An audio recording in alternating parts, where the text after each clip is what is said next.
Hello everyone, welcome back to our channel Ketana mummy vlogs. So ఈరోజు వచ్చేసి 5 AM routine అనేది చూపించబోతున్నానండి. Pregnant అయిన దగ్గర నుంచి నేనైతే ఇంటి ముందు ముగ్గులు అయితే పెట్టుకుంటున్నాను. ఫస్ట్ ప్రెగ్నెన్సీలో ఇట్లాంటిది ఏం లేదు, కానీ సెకండ్ ప్రెగ్నెన్సీలో ఎందుకో నాకు ముగ్గు వేసుకుంటే ఎర్లీ మార్నింగ్ లేచి కొంచెం మైండ్ఫుల్గా పీస్ఫుల్గా ఉంటుందన్నమాట. అండ్ ఇంటి ముందు ముగ్గు పెట్టేసుకున్న తర్వాత ఇలాగా డిషెస్ అన్నీ వాష్ చేసేసుకుంటాను. యాక్చువల్గా ఒక 2-3 డేస్ నుంచి నేను నైట్ డిషెస్ అనేది వాష్ చేయట్లేదు అనమాట, ఓపిక లేక. యాజ్ ఐఎమ్ ప్రెగ్నెంట్, సో ఎప్పుడు ఓపిక ఉంటే నేను అప్పుడే పనులు చేసుకుంటున్నాను అనమాట అండి. అండ్ దెన్ మా బుజ్జిగాడిని మార్నింగ్ లేపి స్కూల్కి పంపాలి కాబట్టి వాడి కోసం నేను బ్రేక్ఫాస్ట్ అయితే ప్రిపేర్ చేస్తున్నాను. ఇది ఇడ్లీ అనమాట, వాడి favourite.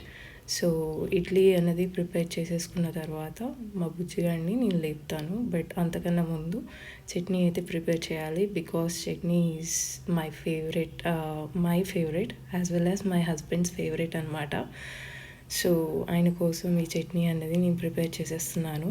And mean while jeera water కూడా నేను తాగడం అలవాటు చేసేసుకున్నానండి, బికాజ్ ప్రెగ్నెన్సీలో నాకు డాక్టర్ అంతగా మెడిసిన్స్ ఏం రాసియటం లేదు. సో గ్యాస్ అనేది ఫామ్ అవుతుంది టాబ్లెట్స్ వేసేసుకుంటుంటే, అందుకని నేను జీరా వాటర్ అనేది రెగ్యులర్గా తీసుకుంటున్నాను అనమాట early morning instead of tea or coffee కన్నా కూడా జీరా వాటర్ హెల్త్కి చాలా మంచిది, as well as gas trouble కూడా లేకుండా చేస్తుంది అనమాట.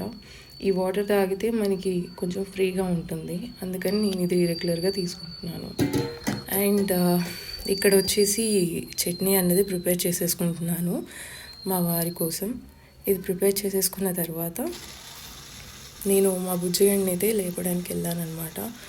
వాడు ఒక పట్టాన లేవడు, బట్ లేస్తే మాత్రం మంచిగా నీట్గా రెడీ అయ్యి స్కూల్కి వెళ్ళిపోతాడనమాట. సో ఇక్కడి నుంచి మొబైల్ అయితే పనిచేయలేదండి, స్టక్ అయిపోయింది. తర్వాత బుజ్జిగాడిని లేపి అండ్ ఆ స్కూల్కి అయితే పంపించేశాను అనమాట. ఇది నా morning. Please don't forget to subscribe to my channel.